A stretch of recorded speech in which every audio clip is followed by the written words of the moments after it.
I was reborn on the very day before I was supposed to join my fiancé, Jason Miller, at his army unit. In my previous life, I had eagerly brought along every bit of my family's fortune to follow him as a soldier's wife, only to stumble upon him in bed with my so-called best friend, Linda Moon. Linda, with her round belly, was wearing a cheap floral dress I had bought for her. She cried, begging me to let her have him. As for Jason, the man I had loved for 15 years, the one for whom I had gone up mountains and down to the countryside, he only coldly handed me an envelope. Inside was a letter of accusation against my parents. They had conspired with him, pushing me into the labor farm, draining me of every last drop of blood. It wasn't until that quiet man, Andrew Harris, gave his life to save me that I finally woke up. This time, as I stared at the family heirloom jade bracelet on my wrist, one that held supplies worth billions, I laughed bitterly. "Father, you vile woman, your days are numbered. This time I'll make you suffer a fate worse than death. And as for that man, Andrew, I want you to live well and stand at the very top of the world." I, Valerie Stone, had already decided. I would no longer hand over my last wealth to marry Jason Miller. When I opened my eyes, the first thing I saw was my mother's anxious gaze. On the wall calendar, the large portrait of the great leader clearly showed the date, July 28, 1976. I was truly back to the day before I was supposed to follow the army to Northfield. "Mom, I'm not going," I said. My voice was hoarse but unusually firm. My mother froze, the enamel cup in her hand nearly slipping to the floor. "What did you just say? You're not going?" Jason already gave up his high school graduation to labor in the countryside. He suffered so much. Now, after so many hardships, he finally gets to serve in the army, and you? "I'm not marrying him," I cut her off, the storm in my eyes surging. "The enemy of my past life, Jason Miller, isn't worthy of me." Just yesterday, I had still been basking in the joy of becoming a soldier's wife. But in a single night, I had gone from hell to heaven, then from heaven back into the abyss. In my past life, on this very day, I had carried the $200 my parents painstakingly saved, along with all sorts of ration tickets, and boarded the green train north. In return, I was met with betrayal and ruin. My best friend, Linda Moon, the one I gave fabric to so she could have new clothes, the one to whom I gave up my chance to return home, had long been entangled with my fiancé, Jason Miller. I would never forget the scene of pushing open the door and seeing that filth. Linda leaned into Jason's arms, her belly swollen, a triumphant smile on her face. "Valerie, Jason and I truly love each other. This child can't be without his father. Since your father pities me, let me have him," she said. And Jason, the man I had secretly loved since girlhood, only frowned in annoyance and threw an envelope right in my face. "Valerie Stone, we're done. If you dare to make a fuss, I'll hand over this letter and your parents' lives will be ruined too." That letter was proof my parents had pulled strings so I could join the army. He used their safety to threaten me, forcing me to walk away with nothing, swallowing all the bitterness. In the end, they joined forces to accuse me, shoving me into the labor farm, while they lived lavishly on my money and my house, leading a life others envied. And in the fire that came later, the quiet man who had always silently helped me, Andrew Harris, was crushed by a falling beam while saving me. He never woke up again. Before his death, he held me tightly and whispered his final words: "Valerie Stone, live well." In this life, I will not only live well, but live for Andrew Harris too. I'll live brilliantly. "Mom, don't worry, I'm not saying this out of anger," I said, gripping her calloused hand, hiding my hatred deep inside, smiling to reassure her. "I've thought it through. There would be no happiness in marrying Jason Miller without children, so why should I lower myself?" My words were half truth, half lie. With my mother's temper, if I told her about that filthy affair, she would storm over to the Miller house with a rolling pin in hand. The Millers and the Moons were our neighbors in the same block. We saw each other every day. It wasn't the time to turn against them yet. I wanted to wait until the moment I was at my most glorious, so they would fall into the deepest agony. "It's good you understand. It's good you understand," my mother said, her eyes red as she hugged me tightly. "My poor daughter, it's my fault. I should never have agreed to this marriage back then." I gently patted her back, though my eyes were icy cold. In this life, I would never let anyone harm my family again.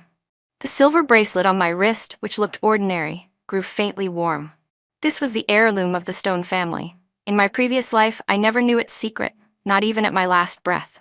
But after being reborn, I discovered it held a vast inner space piled high with endless supplies. From rice and flour to silk and brocade, from rare medicines to gold and jewels, even advanced technology that wouldn't exist until 15 years later. With all of this, what did I have to fear? Jason Miller. Linda Moon. Just wait. This time I'll make you taste what it feels like to fall straight from the clouds into hell. Right then, a sharp knock came at the door, followed by Linda Moon's soft, sugary voice. Valerie, are you home? I brought over the new dress I sewed for you. Try it on. So fast, she couldn't hold back anymore. The corners of my lips curled into a cold smile. In my past life, she had used the same excuse, bringing a dress, to spy on how I was preparing to follow the army. She even casually told me she'd been nauseous, throwing up, and unable to eat. I had been so foolish then, worrying for her, even making her brown sugar water to drink, never realizing she was flaunting her pregnancy to my face. Valerie, it's Linda, let her in, my mother said, completely unsuspecting as she went to open the door. Wait, Mom. I pulled her back, stepping up to the door without opening it. I raised my voice just enough to carry through. Linda, sorry. I'm not feeling well today, so I won't try on the dress. Oh, by the way, I suddenly decided not to follow the army anymore. I have the train ticket to Northfield. If you want it, I'll give it to you. Silence fell outside. I could almost picture Linda's face, shocked yet thrilled. She must have been thinking how stupid I was to hand over such a heaven-sent opportunity with my own hands. After a long moment, she spoke again, her voice tinged with suspicion, but also secret delight. Valerie, you really mean it? You're really not going to marry Jason anymore? Of course, I replied with a faint smile, my tone laced with mockery. I'm not worthy of him. You and he are a much better match. The ticket's on my table, you can find a way to take it yourself. I'm tired, so I'll sleep now. With that, I ignored whatever happened outside, returning to my room and locking the door. I knew Linda would stop at nothing to get that ticket. And this ticket would be the first grand gift I gave her. The Northfield Army District wasn't a place just anyone could reach. Without the proper documents, even with a train ticket, an unmarried woman like her would only be treated as a vagrant and arrested. Linda Moon, enjoy the surprise. I've prepared for you. This is only the beginning. I lay on the bed, but my ears stayed alert to the sounds outside. As expected, not long after, I heard Linda chatting with my mother. She must have found some excuse, saying she wanted to help me pack my luggage, tricking my mother into opening the door. And then, I heard the sound of her careful footsteps sneaking into my room. On the table, besides the train ticket, I had deliberately placed an empty envelope. On its cover, I had imitated Jason Miller's handwriting, scrawling the words, "A gift for my beloved Linda." In my previous life, Jason had used a letter to sever all ties with me. In this life, I would also use a letter, but to open the curtain on their downfall. Linda Moon clutched the ticket and the envelope as if they were priceless treasures. Her steps grew light as she hurriedly bade farewell to my mother and slipped away. The moment she left, I stirred on the bed as if just waking from sleep. Mom, where's Linda? I rubbed my eyes. She's gone. She said you were sleeping and didn't want to disturb you, my mother replied, carrying in a bowl of 8 freshly steamed eggs. Come, eat them while they're hot. My child, if you say you won't go, then you won't go. Aren't you afraid of what Jason will think? He won't think anything, I said softly, lowering my gaze to hide the glint of ice in my eyes. By now, he and Linda were probably already dreaming together about the beautiful future awaiting them. I ate the eggs slowly, my mind already calculating my next move. Jason Miller and Linda Moon, those two shameless traitors, I would make sure they were utterly ruined. But I couldn't rush. I had to proceed step by step, letting them fall the hardest at the height of their arrogance. First, I had to solve my family's situation. Our background was considered unfavorable. My father had once been a petty bourgeois, and though he had responded to the government's call by surrendering most of our fortune, in these times people everywhere still looked down on us. Jason's father was the deputy logistics director of the Northfield Military District. Years ago, our two families had arranged this marriage because my parents wanted me to have protection, so I wouldn't be bullied.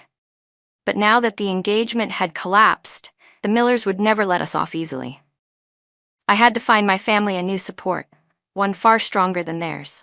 In my mind appeared the face of Andrew Harris, his sharp features, his steady, resolute expression. In my previous life, he had died saving me. In this one, I would save him and marry him. Andrew Harris was the youngest regiment commander in the Northfield Military District, a hero with countless battle achievements and boundless prospects. Unfortunately, his cold and reticent personality made him poor at socializing. Nearing 30, he remained unmarried. More importantly, I knew a secret. He had been searching for his long-lost younger sister for many years, and the token of hers he sought was a wolf-tooth jade pendant identical to the one he always wore. By a stroke of fate, after my rebirth, I discovered inside the hidden space of my jade bracelet a pendant exactly like his sister's. Surely, this was destiny itself. But Andrew was in Northfield. I needed to think of a reasonable way to appear before him. As I was lost in thought, Auntie Wong from the neighborhood came running over, face full of gossip, speaking breathlessly to my mother. "Oh dear, Mrs. Stone, have you heard? The engagement between Valerie and that Jason boy, it's broken." My mother's face instantly went pale, but in my heart, I let out a cold laugh. So fast. It seemed the Millers couldn't wait to cut ties with us. "Auntie Wang, who did you hear that from?" I asked, feigning shock as I stood up. "Who else?" "That Miller woman, of course." Auntie Wang pursed her lips. "Just now she was shouting all over the neighborhood, saying you despised Jason for having no future, that you wanted to climb higher, and broke off the engagement yourself. She even said you sold the train ticket to follow the army. Ha! A perfect example of the guilty striking first. They wanted to dump all the filth of this broken engagement on me. She's lying." My whole body trembled with anger, my eyes instantly red. It was Jason who betrayed me. He's the one who wronged me. He and my best friend Linda Moon. I stopped halfway, covering my mouth as though I had slipped up. Tears fell at just the right moment, my expression the very picture of someone grief-stricken, wanting to speak yet choking back the words. This was exactly what stirred curiosity and pity in outsiders. What? That girl Linda?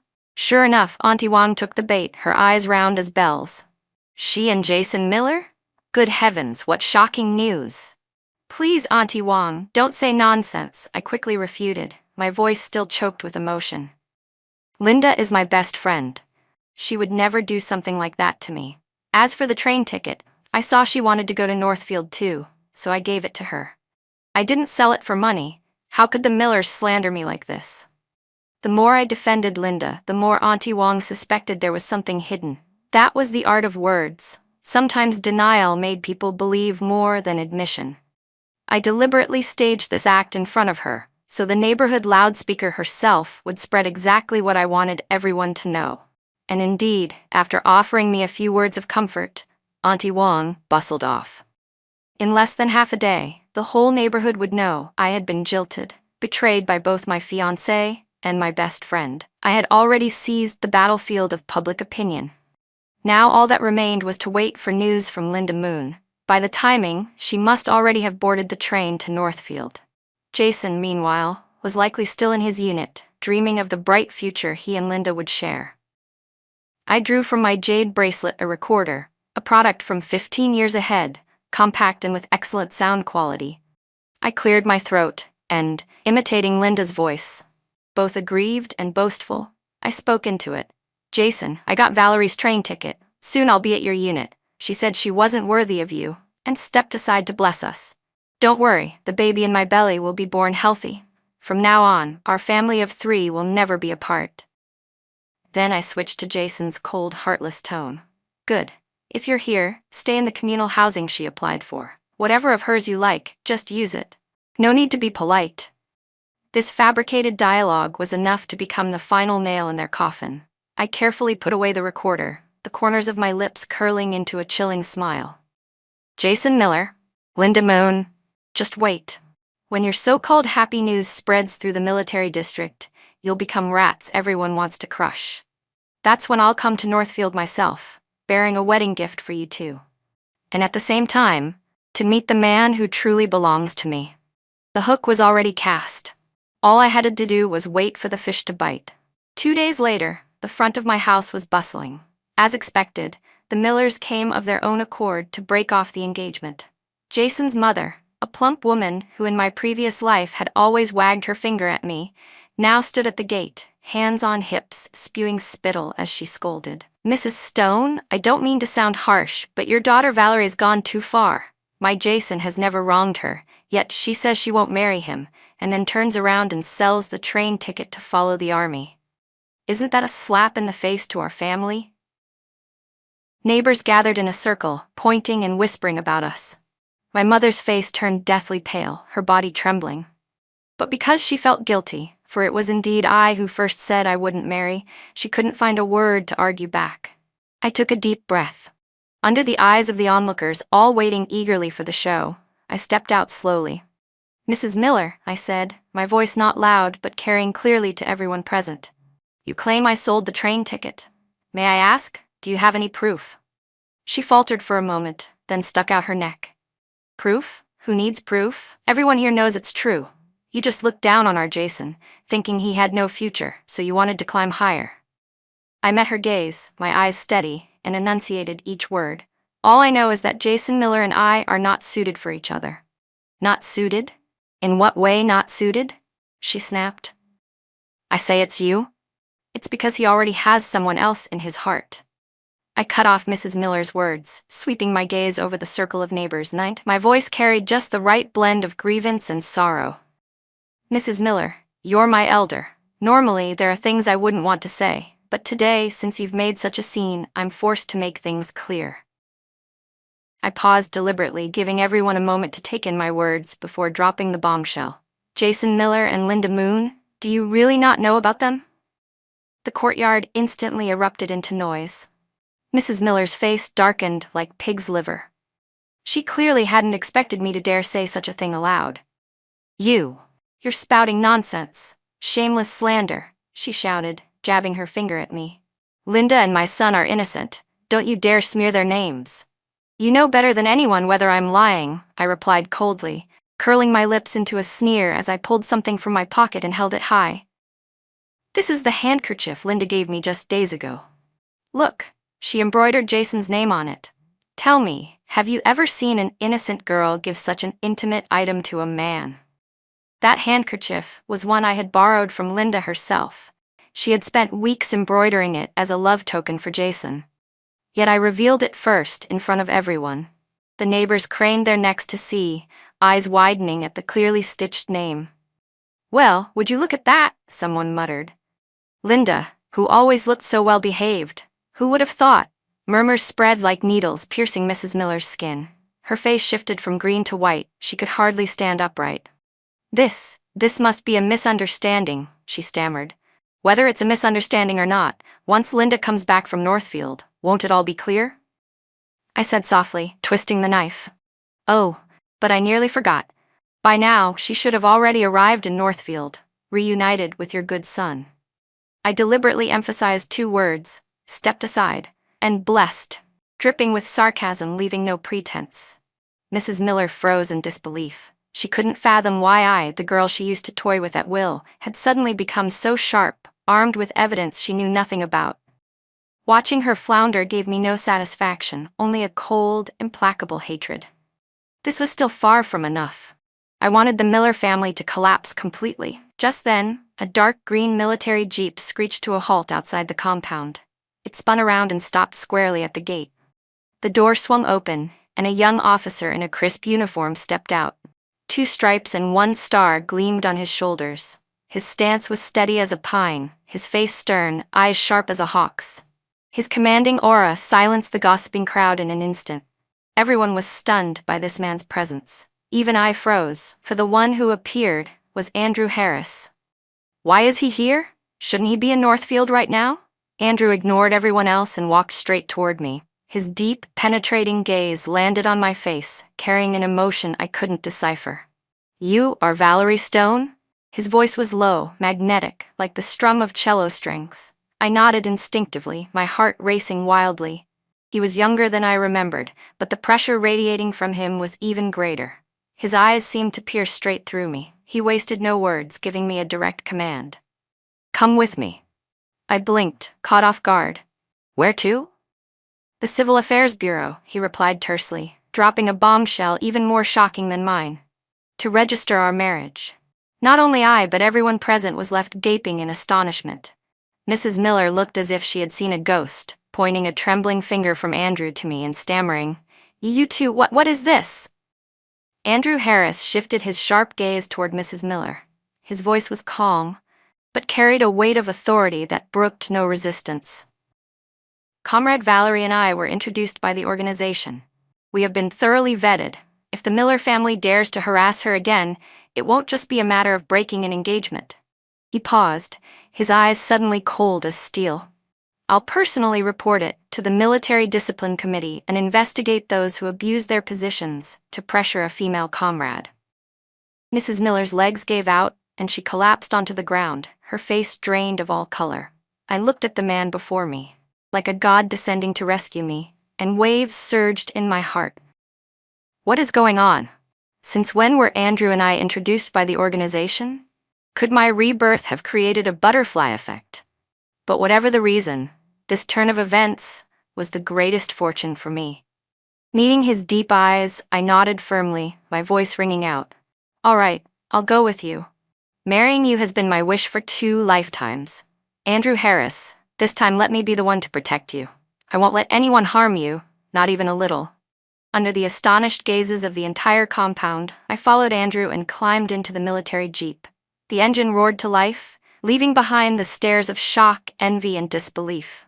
Inside, it was quiet, only the low growl of the engine filling the air. I stole glances at the man beside me. He stared straight ahead, driving with a serious expression. His profile was both strong and flawless, his fingers gripping the wheel with visible tendons full of power. This was the man I had loved across 2 lifetimes. In my past life, he always appeared when I was most desperate, silently handing me a bun or helping me carry a heavy sack. He spoke little, yet always gave me the warmth I needed most. I once thought he only pitied me. But in the final moment when he shielded me from the falling beam, I finally saw the love in his eyes, so deep it could never fade, and the reluctance to leave me behind. So he had always loved me. Why? Why did I only see it at the end? Unable to hold back, I asked the question lodged in my heart. "Why, Andrew Harris? Why do you want to marry me?" His eyes stayed on the road, his voice steady. "Because I've been waiting for you for many years."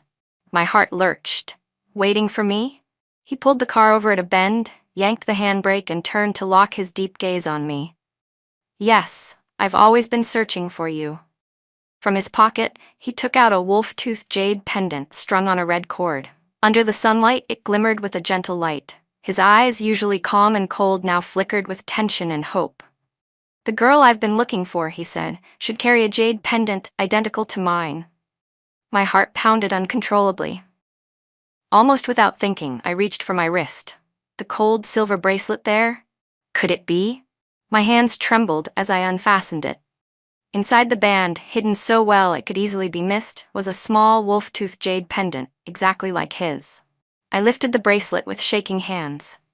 Andrew's eyes lit up at once, filled with joy, excitement, and the relief of finding something long lost.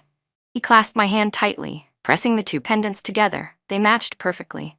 "Found it? I finally found it," he whispered, and on his usually stern face bloomed a rare, almost childlike smile. My mind went completely blank. What is happening? Why am I the one he's been searching for? "My name is Andrew Harris," he said clearly, each word distinct. 16 years ago, I was called Andy.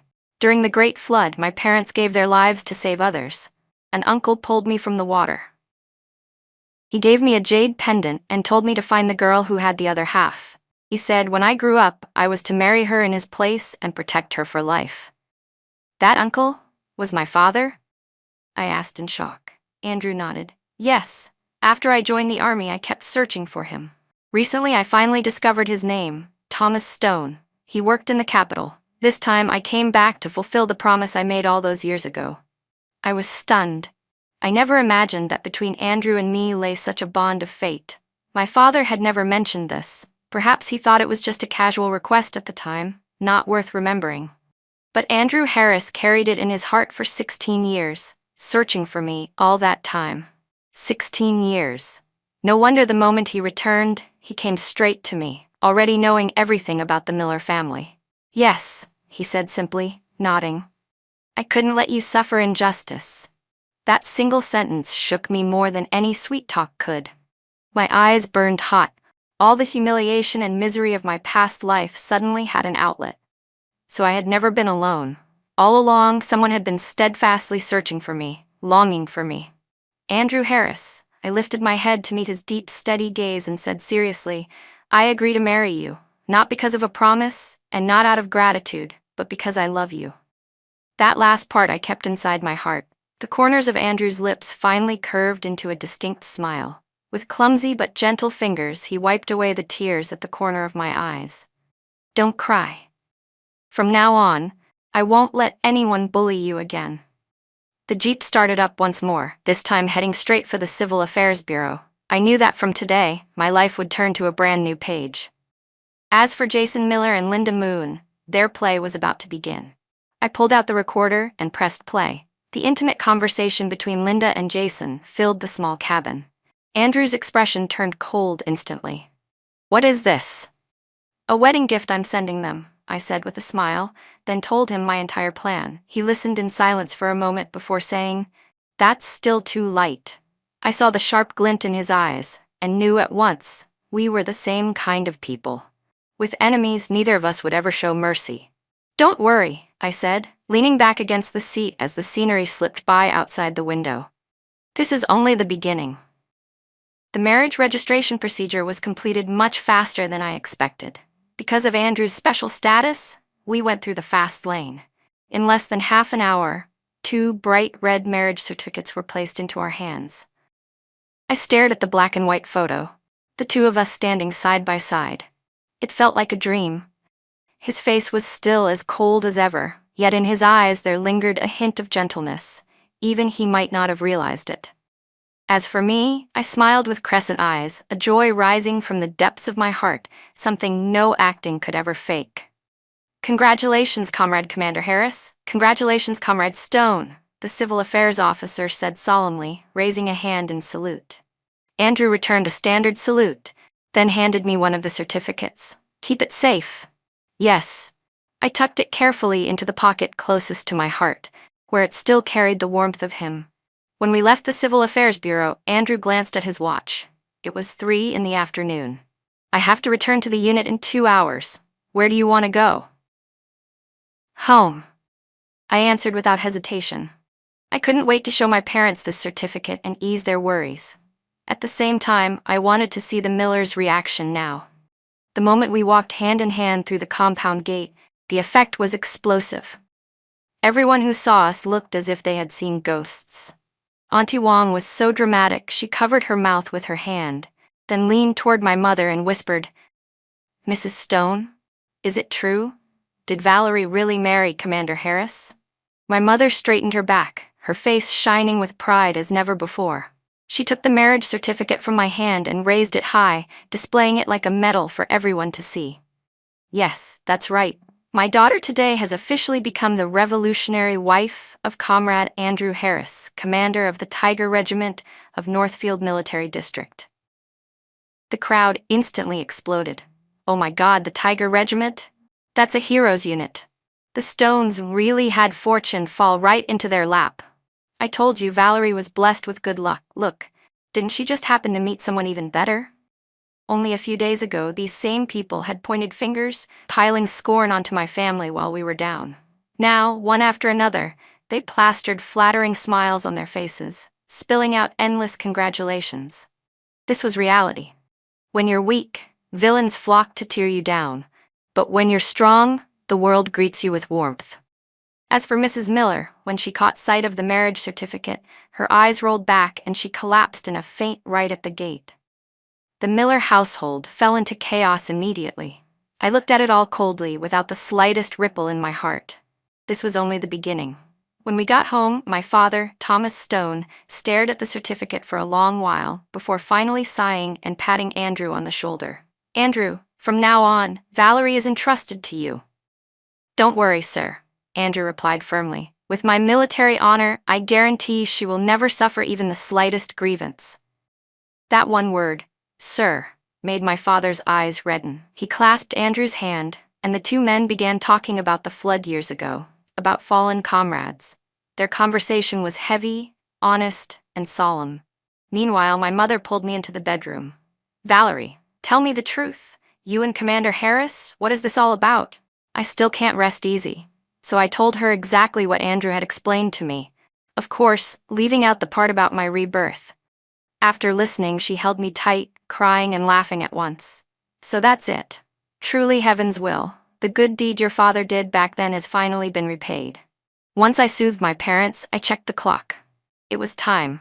I picked up the phone and dialed straight to the logistics office of the Northfield Military District. "Hello, connect me to Comrade Jason Miller." Not long after, his impatient voice came over the line. "Who is this?" "It's me, Valerie Stone," I replied evenly. Jason froze. A second later, his tone turned mocking. "Why are you calling? Have you come to your senses and want my forgiveness?" "No," I smiled faintly, each word clear. "I'm calling to congratulate you." "Congratulate me? On what?" "On you and Linda Moon receiving a special investigation package from the Military Discipline Committee." I didn't give him a chance to react, just hung up.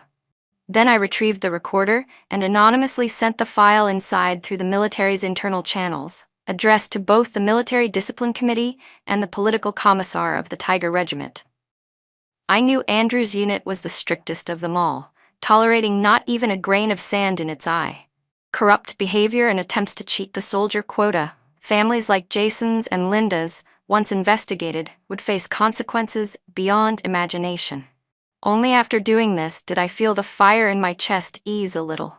Andrew was about to leave. Standing at the doorway, his eyes lingered on me with deep reluctance.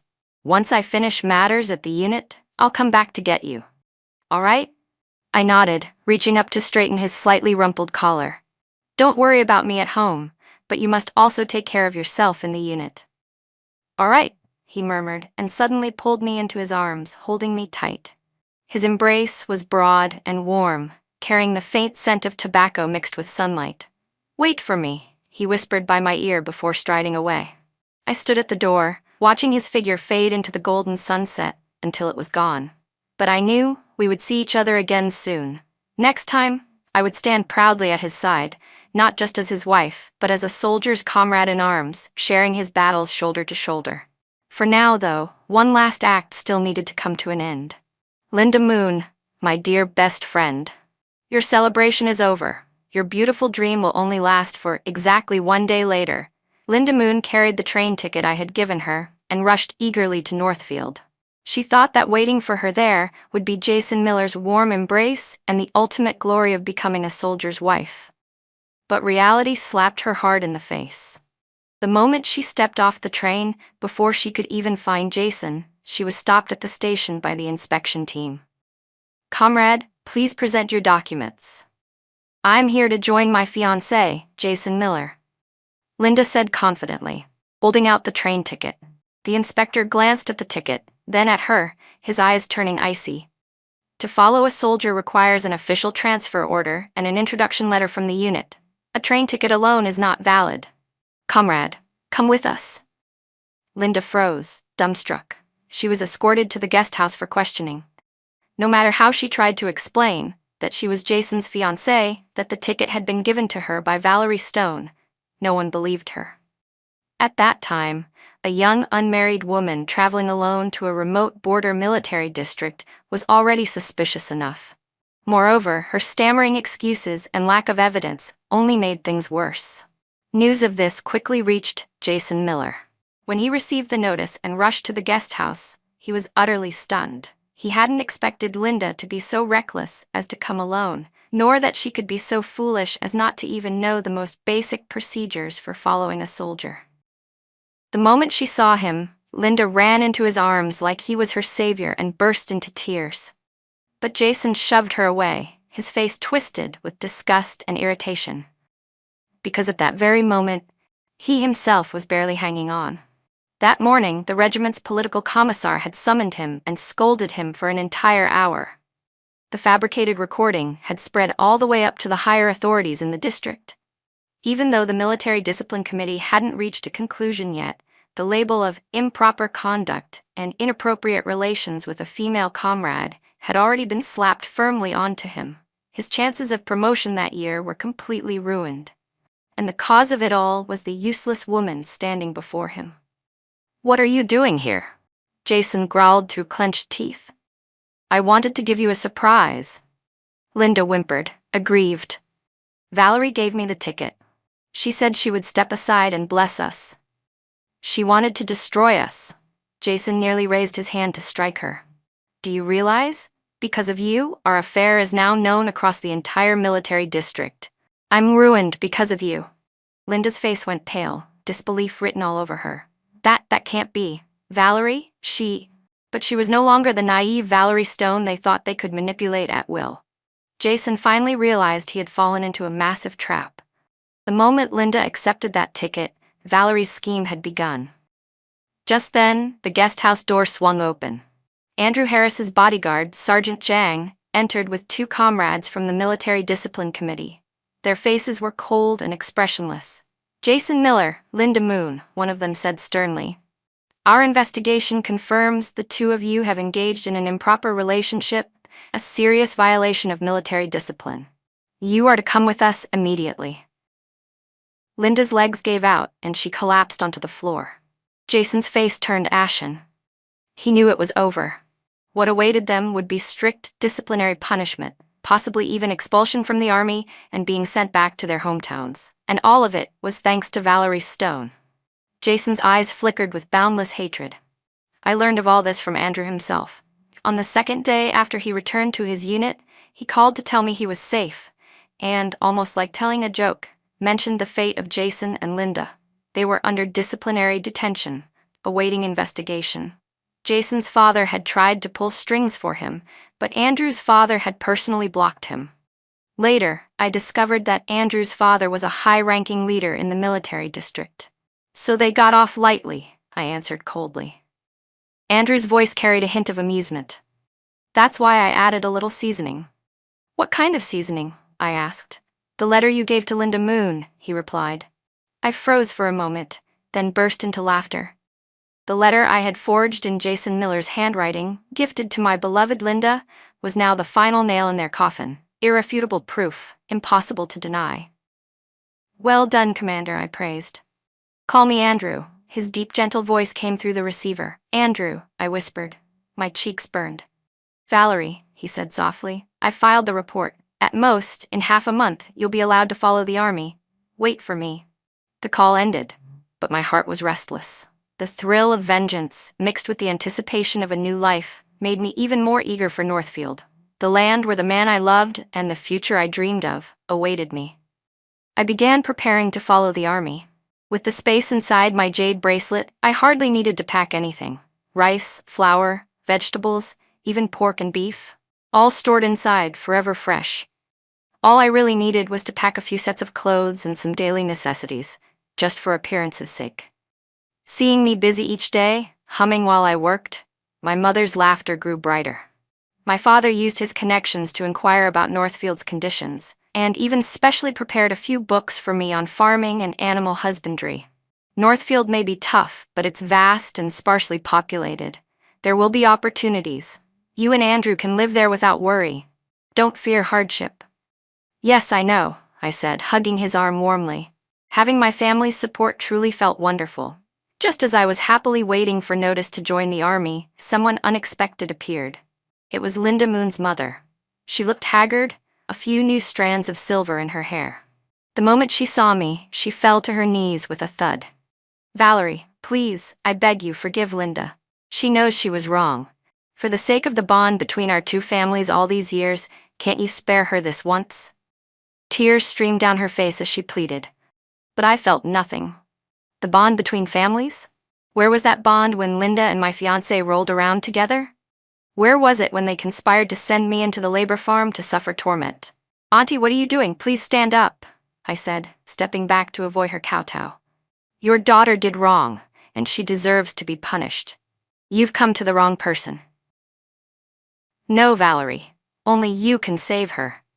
Mrs. Moon clutched desperately at my trouser leg, looking up at me with imploring eyes. All you need to do is tell the army it was all a misunderstanding, that you voluntarily gave Jason up to Linda. Then they'll release her. Please, Valerie. I almost laughed out loud at the shamelessness of her words.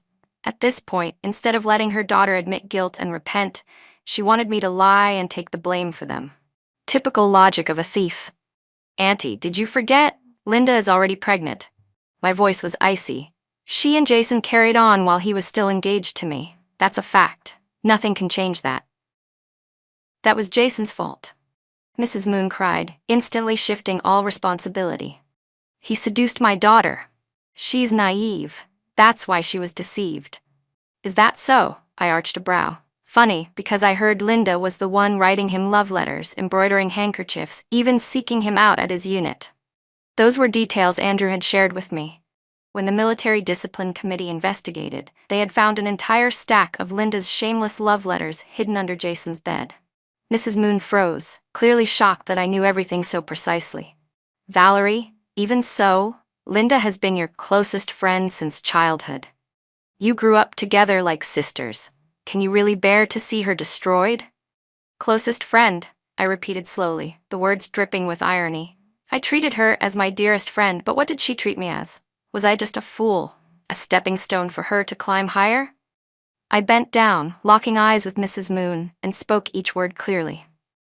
Auntie Moon, go back and tell Linda this. Everything she's suffering today is what she brought upon herself. The way she treated me before, I'll pay it back to her doubled.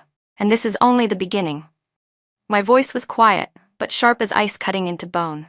Terrified by the hatred in my gaze, her lips trembled, and she could not utter a word. I straightened up, turned my back on her, and slammed the door shut. Outside, her cries and curses tore through the air. I leaned against the door, closed my eyes, and once again the memories of my darkest days at the labor farm surged forward. The freezing rains, the endless hard labor, the public humiliations and denunciations. And Linda Moon, wearing the dress I had bought her, clutching the arm of the fiancé who once belonged to me, looking down from above as she sneered, "Valerie Stone, look at yourself now. You're no better than a dog." No, I would never again let her rise above me. I would drag her and Jason Miller into the mud, where they would remain forever. A few days later, the unit announced its decision. Jason Miller, for serious violations of military discipline and corrupt conduct, was expelled from the army and forcibly sent back to his hometown. Linda Moon, for sabotaging the marriage of a soldier. Even though Jason and I had not yet officially registered our marriage, the engagement still made it a serious offense, was sentenced to 6 months of re-education through labor. Jason's father also received a major demerit and was forced into early retirement for his failure in supervision and judgment. The Miller family collapsed completely. When the news spread through the compound, the whole neighborhood buzzed with gossip. The Millers packed up and slunk away in the night, like stray dogs without an owner. I stood at the window, watching their pathetic silhouettes, and drained my cup of tea. This moment was truly satisfying. At the same time, my notice to follow the army arrived. On the night before my departure, my father solemnly handed me a wooden box. "Valerie, this was left by your grandfather. He said it should be passed down only to the most outstanding of the Stone family." I opened it and gasped. Inside were several ancient, yellowed books bound in silk thread, along with a thick stack of property deeds, imperial recipes, the herbal classic, Heavenly Crafts. I stared in shock at the old texts, then at the deeds scattered across the country, even a few in Hong Kong. "Valerie, your grandfather once served as an imperial chef. This is the true wealth of the Stone family," my father said with quiet pride. "I never had the ability to preserve it. Now, I entrust it all to you. When you reach Northfield, live well, and remember, you are the daughter of the Stone family." I nodded hard, my eyes red. To think, the family I had always believed poor was hiding such an immense fortune. Carefully, I stored everything inside my jade bracelet. With these in hand, I felt even more certain that in Northfield, Andrew Harris and I would build a world of our own. The next morning, I said farewell to my parents and boarded the northbound train. This time, unlike in my past life, I felt no fear or unease, only eager anticipation and happiness. Northfield, here I come. Andrew Harris, here I come. After 3 days and 2 nights rocking on the green train, it finally pulled into the capital of the Northfield Military District. The moment I stepped off, I spotted the familiar tall, straight figure waiting at the platform. Andrew Harris, dressed in plain clothes, still stood out among the crowd. He must have been waiting for a long time. His military cap was dusted with a thin layer of snow. The moment his eyes fell on me, once stern, they lit up instantly. He strode over quickly, naturally taking all of my luggage into one hand, and with the other he grasped mine tightly. "Are you cold?" he asked, wrapping my slightly chilled fingers completely in his warm, broad palm. "No," I whispered, my heart warming instantly. I shook my head, but inside I felt as if a small furnace had been lit, an unfamiliar, comforting warmth. His palm was burning hot as he held mine, guiding me out of the station. Our home was an apartment in the family housing provided by his unit. It was only a modest 1-story house, not large, but he had arranged everything neatly and cleanly. The windows gleamed, the stove burned brightly, and the moment I stepped inside, the warmth rushed out to drive away the cold. On the table, a hot meal was already waiting. A plate of braised pork, a dish of stir-fried Napa cabbage with a sweet and sour flavor, and a steaming bowl of egg drop soup. "I learned from the unit's head chef," Andrew Harris admitted, scratching his head in slight embarrassment. It was the first time I had ever seen him look shy. "I don't know if it suits your taste." Watching his tall frame awkwardly standing before me in a loose apron, I found him impossibly endearing. I picked up a piece of pork and placed it in my mouth. The meat was braised until tender, savory, and perfectly seasoned. "It's delicious," I said sincerely. Only then did he let out a breath of relief, ladling me a bowl of soup. "Eat, then rest for a while. I'll head back to the unit afterward and leave you here to settle in." After our meal, he returned to the base, and I began exploring the place I would now call home. Though simple, it was filled with signs of his thoughtfulness. The bedding was brand new, the hot water flask was full, and even a precious apple sat on the table. In times like these, fruit was a rare luxury. From the space inside my jade bracelet, I retrieved the gift I had prepared for him: a set of handmade cotton underclothes, a pair of cloth-soled shoes sewn by hand, and a jar of medicinal balm I had crafted from herbs. I knew his body must have been riddled with old wounds from years of training. After finishing, I began to plan for the future. Northfield had plenty of land and fuel, but the climate was harsh. Many vegetables and fruits couldn't be grown here. In the family housing, soldiers' wives ate the same 3 staples every winter: radish, cabbage, and potatoes. But I was different. Not only did I have endless supplies from the bracelet, I also had the ancient manuals my father had entrusted to me. In Heavenly Crafts and Wonders, there was a technique for building warm houses that used sunlight and geothermal heat. Even in the dead of winter, fresh vegetables could be grown. If I could put this into practice, it wouldn't just improve life in the district, it would also bring me recognition and valuable resources. That would be a tremendous support for both me and Andrew. Once I had thought of it, I set to work. Over the following days, I familiarized myself with the family housing environment, built relationships with the neighbors, and prepared materials for the greenhouse. The wives of the soldiers were curious about me, especially when I shared fresh tomatoes and cucumbers. "Valerie, where on earth did you get these tomatoes? They're so fresh." "To eat juicy cucumbers in times like these, it's like a dream." I smiled and explained. "I brought seeds from the capital and tried planting them indoors. I didn't expect them to grow." It was a flimsy excuse, but when I generously shared seeds and seedlings, everyone chose to believe me. Soon, my reputation as a skilled grower spread throughout the compound. Even the political commissar of the Tiger Regiment, the very leader of Andrew Harris, came to our home, eager to learn. I seized the chance to present my greenhouse idea. After listening, the commissar slapped his thigh in excitement. "Comrade Valerie Stone, you truly are talented. If this greenhouse can be built, we'll solve a major issue for the district. Whatever you need, the unit will give full support." With the military's backing, the greenhouse project officially began. Though Andrew never said it aloud, I could see the pride in his eyes. After training each day, he would quietly help me, carrying bricks, mixing mortar, never once complaining of fatigue. Watching his sweat-drenched back, my determination only grew stronger.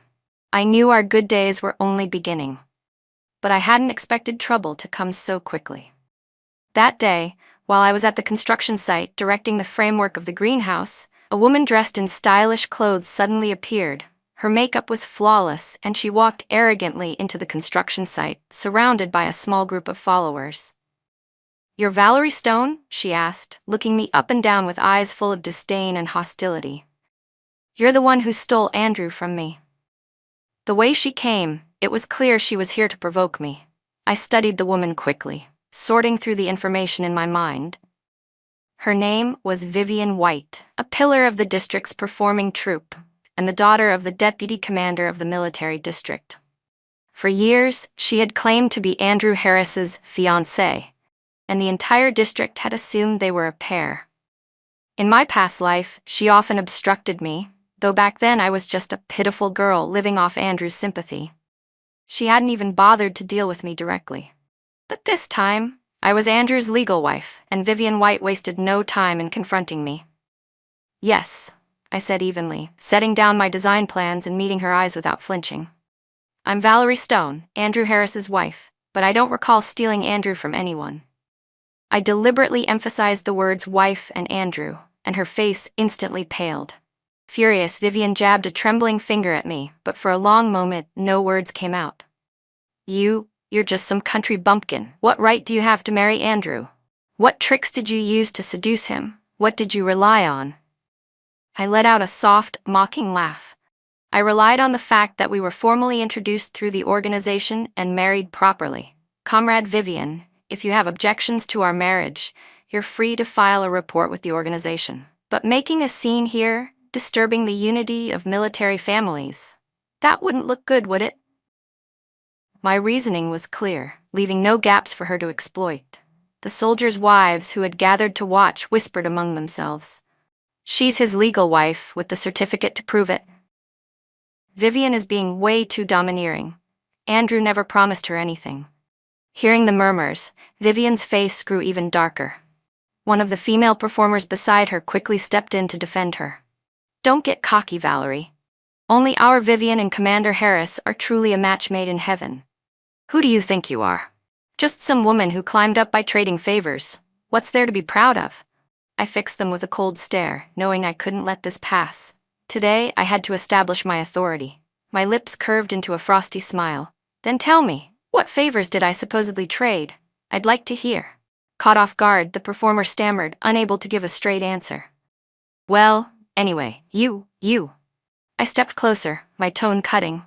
"Casual gossip may pass, but words carry weight. If you can't explain yourselves today, don't blame me for going to the troops' leadership and letting them teach you what defamation really means." The sharpness in my eyes silenced them completely. They froze, cowed into silence. Vivian, shaken by how hard I was to handle, trembled with rage. Suddenly, her eyes gleamed as she pointed toward the greenhouse framework behind me and shrieked. "Oh, I see.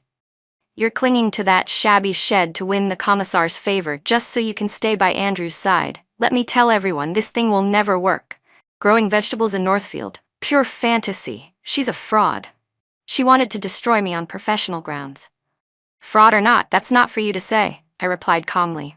"Once the greenhouse is complete and vegetables grow, the truth will speak for itself." "Fine," Vivian sneered coldly. "I'll be waiting. When nothing grows, let's see if you still have the face to stay by Andrew's side." With that, she flounced off, her entourage trailing behind her like a flock of defeated roosters. Watching their retreating backs, my gaze hardened.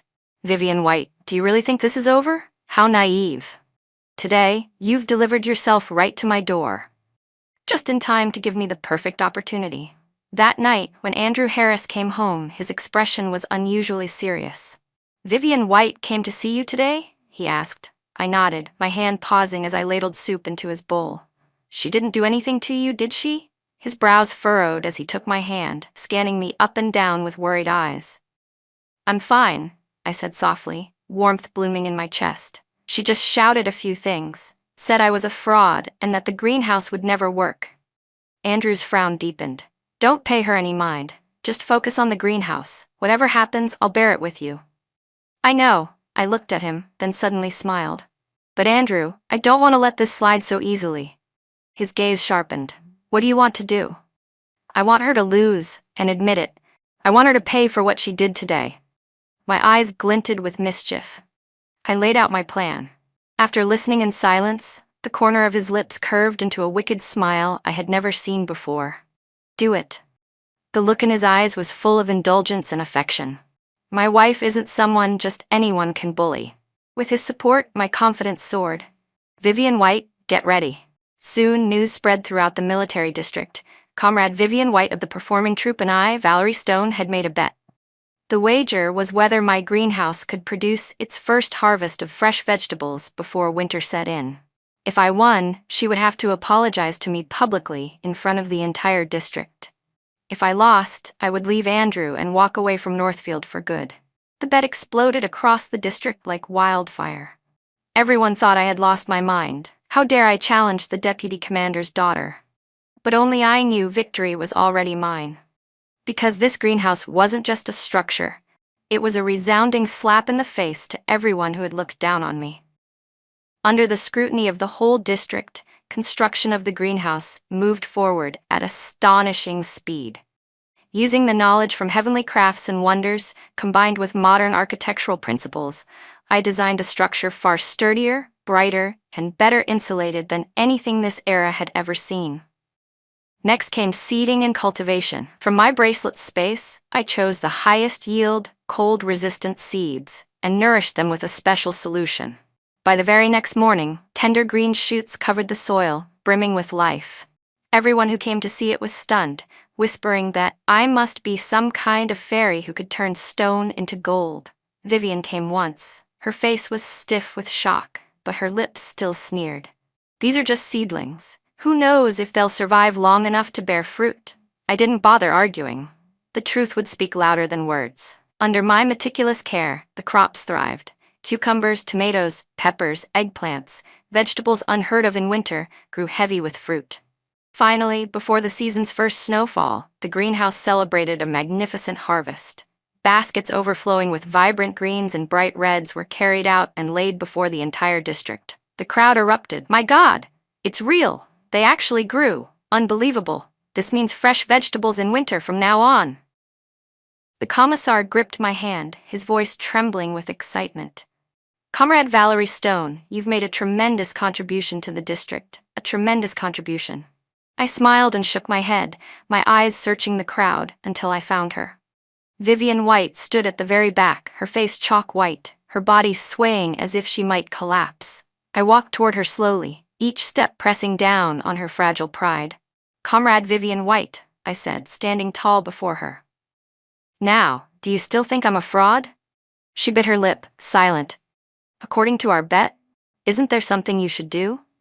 I pressed further. Her eyes burned with humiliation and unwillingness. To apologize publicly to a rival like me was worse than death for her. At that moment, Andrew stepped up beside me and clasped my hand. He didn't say a word, but his presence was the strongest support I could ever ask for. All eyes around us shone like spotlights on Vivian White. At last, she could no longer withstand the pressure. Tears welled in her eyes as she forced out, I'm sorry. Her voice was so faint, I pretended not to hear. What was that? I asked flatly. Vivian snapped her head up, glaring at me with venom. Valerie Stone, don't push me too far. Too far. I laughed softly. When you humiliated me, when you slandered me, did you ever think you were going too far, Vivian? Today I want you to understand. Valerie Stone is not someone who can be bullied. Under the crushing weight of the crowd's gaze, Vivian was left with no choice but to apologize to me publicly in front of the entire military district. Her words were half-hearted, dripping with resentment, but her dignity was shattered all the same. From then on, she never dared to provoke me again. As for me, Valerie Stone, thanks to the success of my greenhouse, I became famous overnight. I was no longer just another soldier's wife, but a figure admired across the district. I became the idol of the other military spouses. I even started training classes on cultivation techniques. sharing everything I knew without holding back. Before long, every household in the compound had fresh vegetables to eat in winter. My life settled into a steady rhythm, filled with purpose. My bond with Andrew Harris grew ever deeper. He was still a man of few words, but he showed his love in actions. Remembering my preferences, silently massaging my shoulders when I was tired, stepping forward as my shield whenever I was wronged. Once, using herbs from my bracelet space, I cured a long-standing illness of a senior commander. Grateful beyond measure, he used his connections to help Andrew find his long-lost family. It turned out Andrew's biological father was a highly influential figure in the capital. From then on, Andrew's life took a new turn. With both his battlefield merits and his family's support, his rise through the ranks was unstoppable. In the end, he stood at heights I had never dared dream of in my past life. And I, using my knowledge and the resources of my space, established a pharmaceutical factory and a large-scale farm, becoming the most dazzling businesswoman of our time. One in the army, the other in commerce. We supported each other, rose together, and became a legendary couple, admired by all. Years later, with silver in my hair and a house full of children and grandchildren, I often found myself leaning against Andrew's equally graying shoulder. I still thought back to that summer of 1976. It was the season when my nightmare began, yet also when my happiness was born. I was fortunate to have been reborn, but even more fortunate that, in this life, I had held Andrew's hand and never let go.